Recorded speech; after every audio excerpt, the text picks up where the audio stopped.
Hey everybody, this is Dr. Shannon Crawford with 7MCulture, and I am so honored to have my childhood best friend who is living this incredible life and quarantine #20 COVID life that we're living right now. And one of the mountains of culture is family.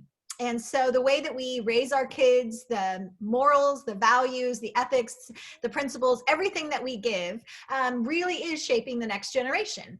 We don't want to live in the, oh my gosh, I don't want to mess up my child, but we do want to live in that space of being emotionally healthy and real and authentic. My dear friend Jennah was very honest in saying, hey, do you want the real deal today? Because today's been hard, or do you want to reschedule? And I said, if you're willing, I think it would be really relatable and really healthy for other people not to see the Instagram perfect version, but to see the real life and what that looks like. So I would like to introduce Jennah Brown. She and I made magazines as children. We were homeschooled for 2 years together. Don't tell anyone. Yeah. And our PE was doing Play That Funky Music White Boy in the front room, and we were in jazzercise outfits. And we probably were into lots of other shenanigans. So I love her dearly. And now she is a mom of 3. She has been married in April, 12 years. And I couldn't be more proud of her. And she is a businesswoman and even learned golf. Is that right? So that you could do deals on the business? Sure. I haven't been out on the golf area for a while. So, but yeah. So she's a go-getter. She's willing to adjust her life to go after the goal. So for such a multifaceted person, I thought it would be interesting for other people who are business people, who are leaders, who have either corporate jobs or entrepreneurial jobs, and raising a family and what that looks like. So Jennah, would you just kind of share your story of what got you into business and what does that look like for you? Has it always been easy, or have you had some stumbling along the way? Oh, well, I had a major stumbling mark probably earlier on in my 20s with, because I was previously married. So there was a divorce in my past. I started working for my father when I was about, I think it was 18 or 19. I mean, it's been well over 20 years that I've worked for him. I just started working for him because it was going to work with college. And then of course I was going to go on to bigger and better things. Life took a little bit of a twist and a turn. We made some life adjustments. We moved on from past relationships, and it became sort of just a stable, safe place for me. And then I actually ended up meeting my current and only husband, I refer to him, in that particular work environment. And then since then, he is my father. I work, as I said, for my parents' company. He has offered me the necessary adjustments to introduce a family into a work lifestyle. Because otherwise, I don't know how a lot of other people do it, because there's a big balance. There's a balance of giving your attention to so many different compartments of your life. And you don't learn that overnight. I didn't learn that overnight. There were times in which I avoided my husband, I avoided my children, I avoided myself. So it's trying to find that balance of being able to give an appropriate amount to each, but then also to give yourself grace. Now, 20 plus years later, I've become pretty darn good at multitasking, although most recently with everything, if it doesn't affect the well-being of my children, for example, they're not going to die, I'll probably forget about it unless it's work. So, yeah, it's just, I can't believe it's already been 20 plus years, but, maturity, growth, ups and downs for sure. All 3 of my children have offered their challenges. They are all from the same DNA, and they are all completely different versions of myself and my husband.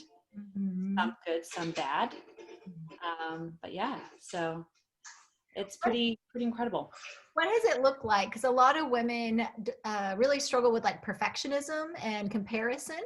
If you don't mind sharing, what's kind of been that internal journey of giving yourself grace? Because I'm sure it probably didn't come natural. It's something we have to grow in to give ourselves grace. What was that been like for you? I would say that I have grown so much more in grace since March, since the initial shutdown, because a lot of my hiccups in the past have been me trying to control situations, or at least emulate what I think I should be doing, or I should be acting like, or should be dressing like, or should be feeling like. And luckily I have a husband who also just embraces me. I mean, more of the conflicts, I think, on the personal level are my own inner voices. I had to get off social media.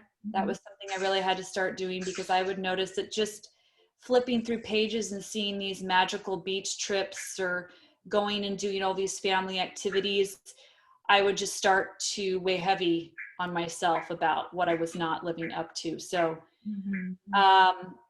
it's taken a while of just self-acceptance. I'm an introvert at heart. I am not a super fancy dressed up girl. I'm not my kids only eat organic. I mean, there's no right or wrongs really, but it's just accepting that my right is okay. Like, I don't have to fit into somebody else's right.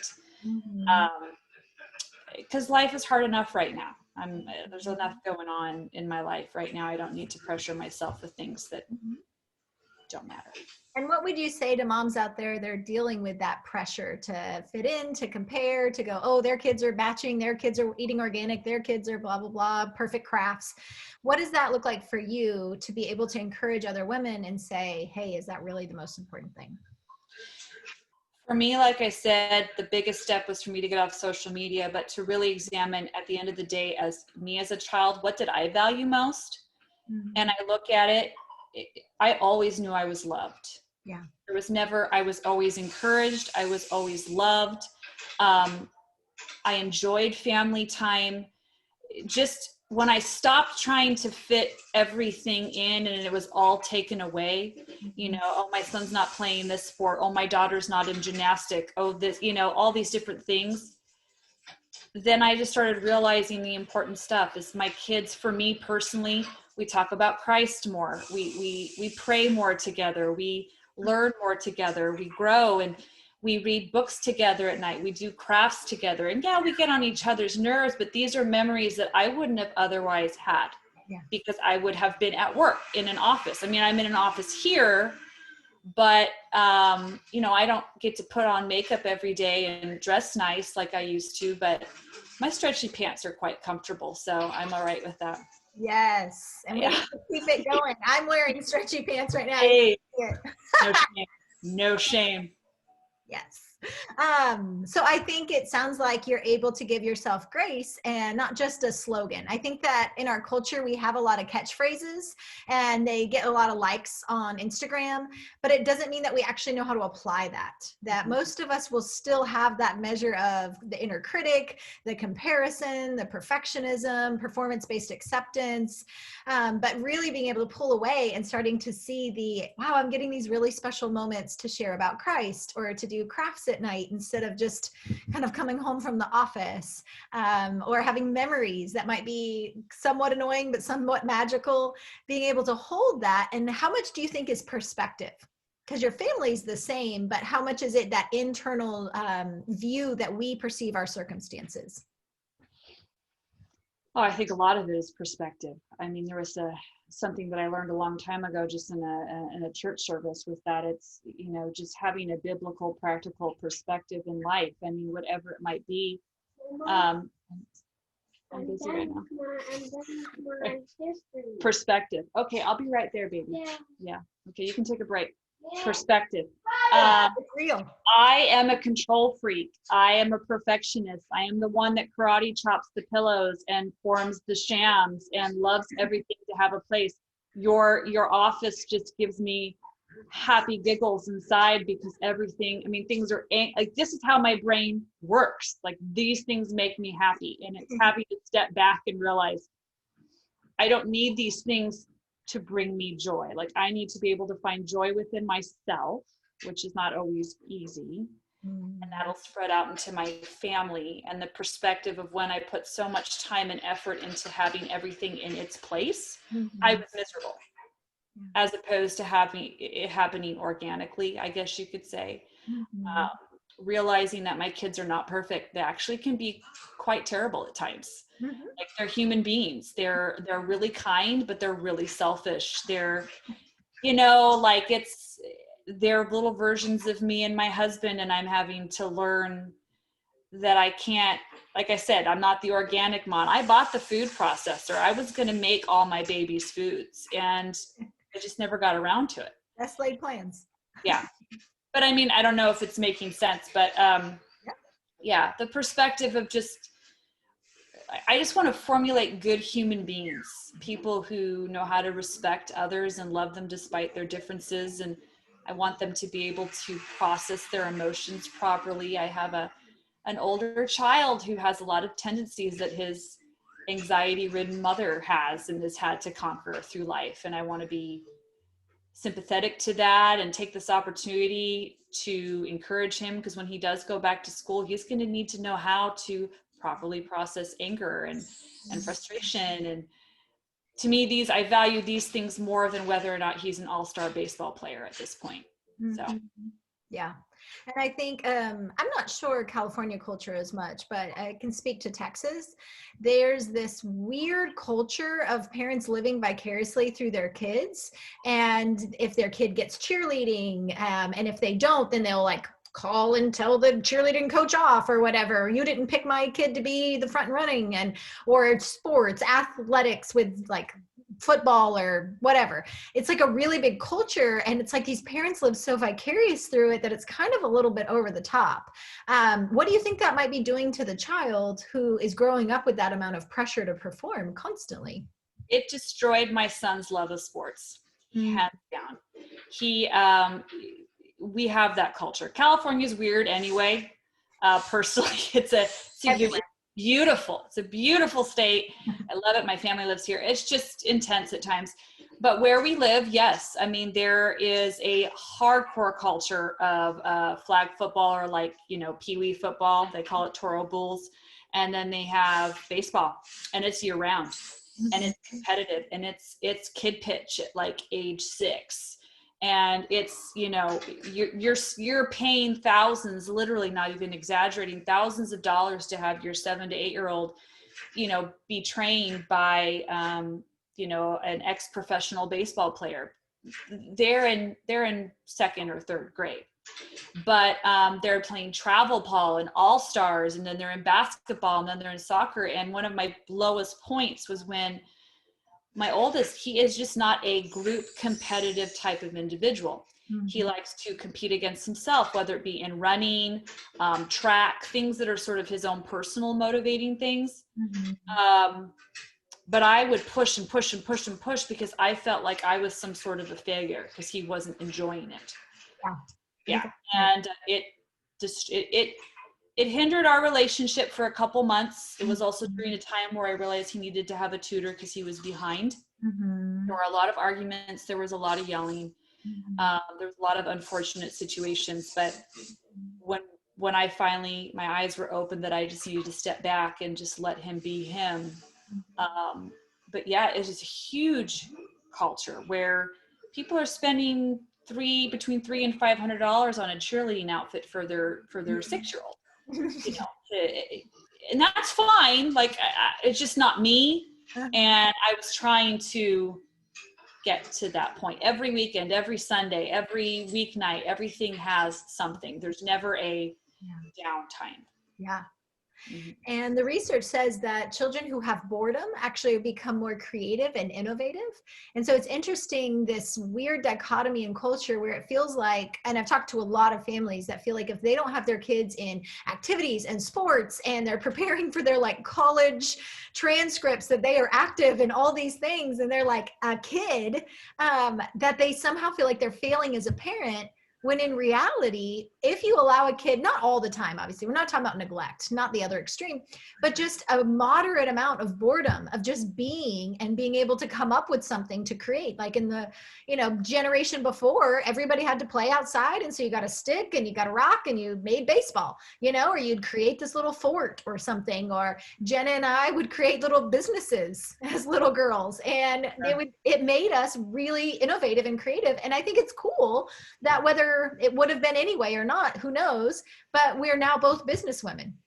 We're really good at business, and that's what we played as kids. We didn't play with like baby dolls and like nurture and cuddle. We really played like different entrepreneurial ideas.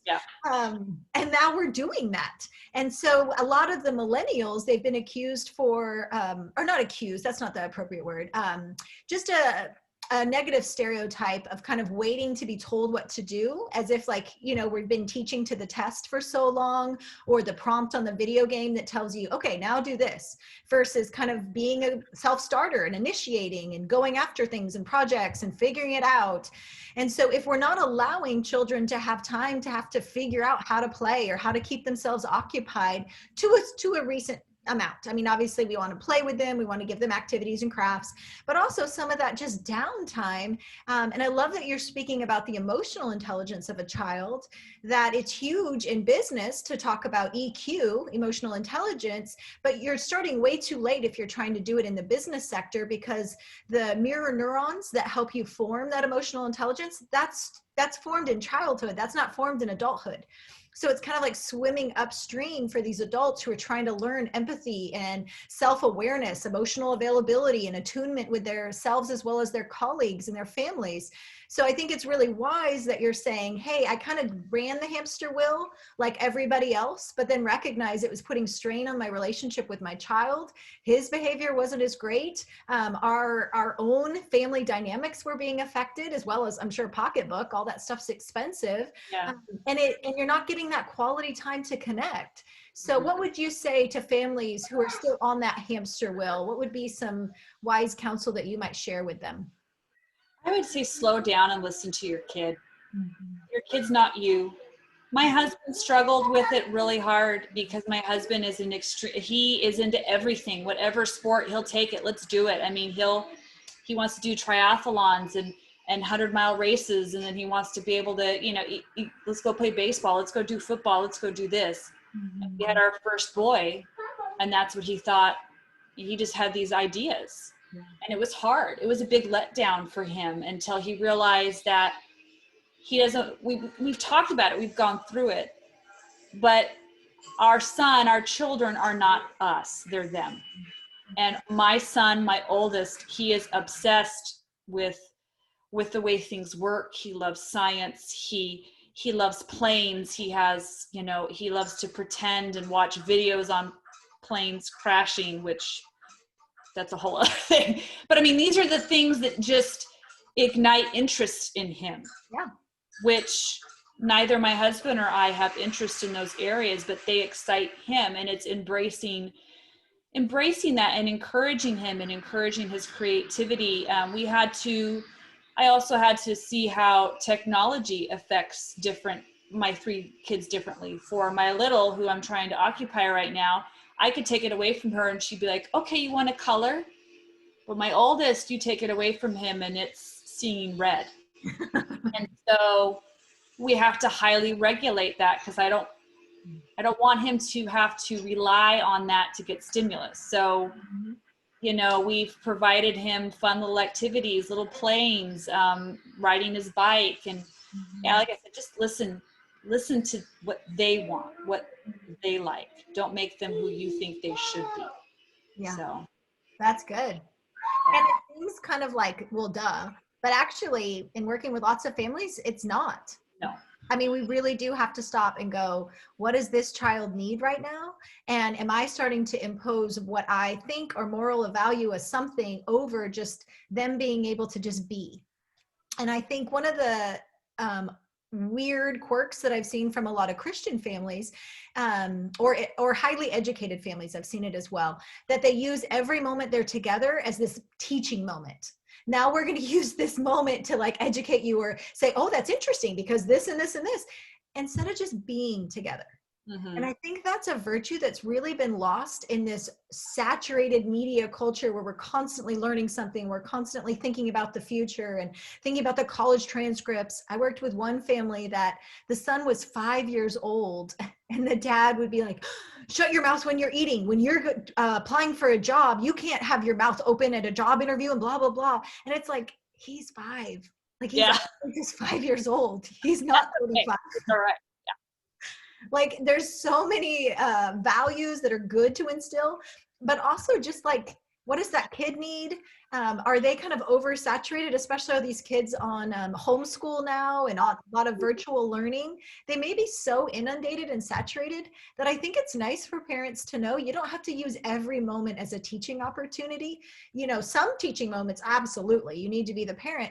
But what are your thoughts about just kind of playing or just being and enjoying each other and what that might be doing for the child? I know I prefer just to enjoy rather than teach, because at this point I'm teaching from sun up to, late afternoon. Like I said, I struggle with a particular individual in my life, my oldest child, when it comes to education. It's just not his faith. So by the time it is done, I want to be done. If you want to sit down and play a board game, or if you want to watch a movie together and have popcorn and just be and relax, because he does get overstimulated. And I know how that feels, because even when I go to parties and there's large quantities of individuals and I enjoy it, I love to be social with them at that time. But there's a moment where my social threshold just kind of, you can hear her, sorry. Um, okay. My social threshold just, it taps out. Yeah. I just want to go home. I don't want to talk anymore. I don't want to think anymore. I don't want to process anymore. I just want to be. He has a little, I keep on relating it back to him because he's so much like me, but he has a little tiny exercise trampoline that we bought him. We've gone through 3 of them because that's his space. He just goes and he jumps on that trampoline for 45 minutes and just pretends. And I just let him be, because it's almost like a just decompression kind of situation for him. But yeah, I just think sometimes I just don't want to teach anymore. I mean, I'll look on Instagram, I always mention that, or Facebook or whatever, and it's everything. I mean, we're learning at breakfast and we're doing, this social studies exercise, and we're reading this book, and he's learning all the capitals in the states, and I'm like, I don't know, we're just learning about the 13 colonies. I'll just stick with 13. Like, I'm good with that. That's one thing at a time. So for any families out there that have been thrown into homeschooling, because knowing you well enough, this wasn't necessarily your choice Absolutely to not. be a home educator. You were a businesswoman and very happy to send the children to school. I enjoyed going to work, yes. Building. So what's that been like for you now, navigating both? Because I think a lot of people can relate with that. I had to get out of my own way and my own pattern. I had to get over the embarrassment of when a client would call and I would have children voices in the back. I would just have to be like, this is just how it is. I'm still here to help. I had to establish a specific working time for myself that's feasible. I cannot sit down at the computer during school hours, because I'll sit down for 5 minutes and then my child will call me. So my day usually consists from 8:30 to 3 doing education between the two. And then from about 3 to 5, I try to work. And then if I still have stuff left over after the kids go to bed, then I work again. So unfortunately it's burning from both edges, but I don't really see another way. And so instead of thinking, woe is me, I usually get a really delicious cup of coffee and I play some, music for myself. And I try to set an ambiance like it's my own special time, even though I'm working. I'll light a candle. I'll just, try to create something special for myself. But yeah, I was really hooked on the pattern. That was really hard for me to get out of, was the pattern of it all. Mm-hmm. Absolutely. And so just on the last question, what are your thoughts about how a couple can stay strong in their marriage while they're navigating tons of things that you're juggling and trying to do all that? Because I'm exhausted just hearing you say your schedule, like you're teaching from these hours, you're trying to work from this time to this time, and you're still a wife on top of everything else, a businesswoman and an educator of children and a mother of children. So what's that like for a couple, and any thoughts that you can share with people? Well, gosh, I mean, if this would have happened earlier on in our marriage, it would have been rough. But I mean, we have gained some maturity. We have gained some perspective.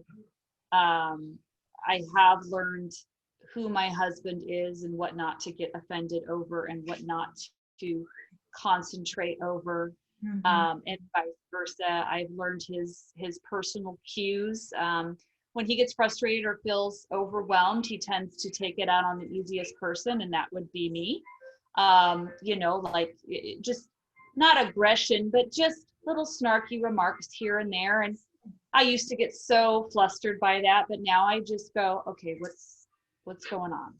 Like, let's talk about this. For me personally, prayer and God. And there was a moment in time I will never forget. I was crying in my car because I just couldn't seem to figure out what was going wrong. Why weren't we connecting? And I just felt him say, I call you to serve, not to be served. You are to serve, not in a male, female, demonstrative, submissive type of thing, but in that he has called us to serve others. And so if I stop and take time to really try to think about how I can serve my husband, his disposition and his way in which he like reciprocates those things to me, it just changes. It's like he softens, his heart softens, his disposition softens, instead of trying to pick and yell, and which I've done plenty of times because I felt vindicated and I was wrong. I need to show why I was wrong. And it's like, no, I don't need to prove my point to him. We just need to work through this and grow. So yeah, I just try to serve as hard as it can be, especially when you're tired and feeling resentful and you haven't showered in 2 days and all those fun things. Mosquitoes in your hair. Yeah. You do a lot of dry shampoo, lots of dry shampoo. So, Same. but yeah, just not trying to concentrate on the small things. Yeah. So yeah. I'm hearing a couple of principles that being able to know who the person is, that you decide who they are before you go into the trial of the storm. And so that helps you have a healthier perspective versus taking everything personal. And if you said this, it means this.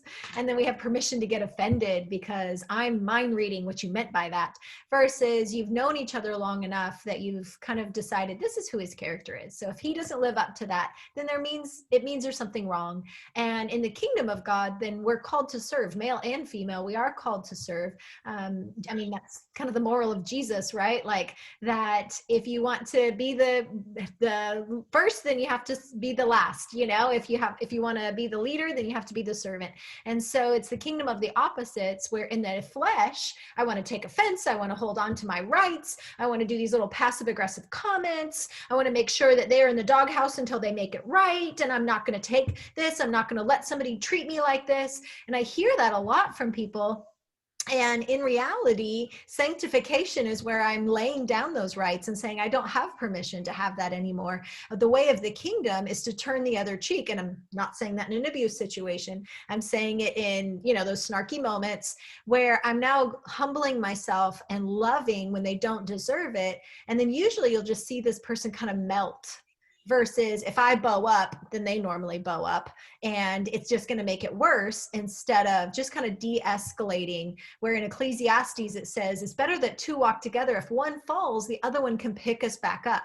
And how much sweeter marriage would be if we would be willing to pick the other person up through our kindness, through our generosity of believing the best and hoping the best about them, according to 1 Corinthians 13, versus kind of jabbing them or demanding my rights, or you can't treat me like that, and which all just kind of makes it much worse. And it's like a drawbridge that closes, and now the moat is full of all these little alligators, and it's much harder to reconnect, versus just opening the drawbridge and being tender and sweet when they don't deserve it, to help them de-escalate and come back to who they really are, versus the moment that they're being kind of ugly.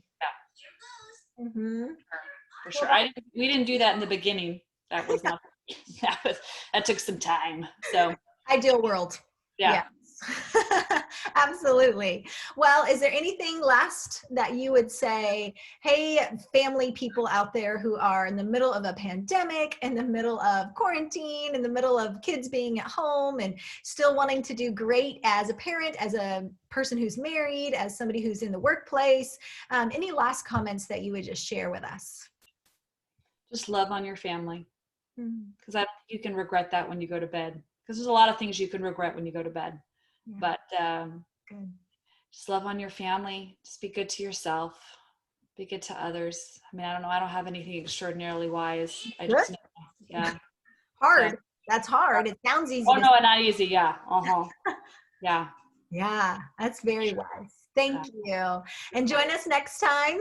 Thank you, Jennah Brown, for being our mountain for family, to just kind of share authentically. That was really brave of you, and we appreciate you sharing your story. And on a day that you weren't necessarily feeling shushed up or feeling your best and you had a hard mom day, I just want to honor you and recognize that is really brave, and that other people will feel more normal, because it's not this perfect performance cliche thing that we see on Instagram or Facebook or Twitter or whatever, where everything is kind of photoshopped. But the real life and the values at the end of the day that really make a difference, like the quality time of just being together and playing together and creating that structure in your day. And if you are working from home, making it with the candle or the lighting or the music, like making that your space, and then making sure that you're believing the best about your spouse and being able to give the benefit of the doubt and help pick them up when they're on a rough day, instead of just harboring your rights. Because at the end of the day, everybody wins when we're getting along.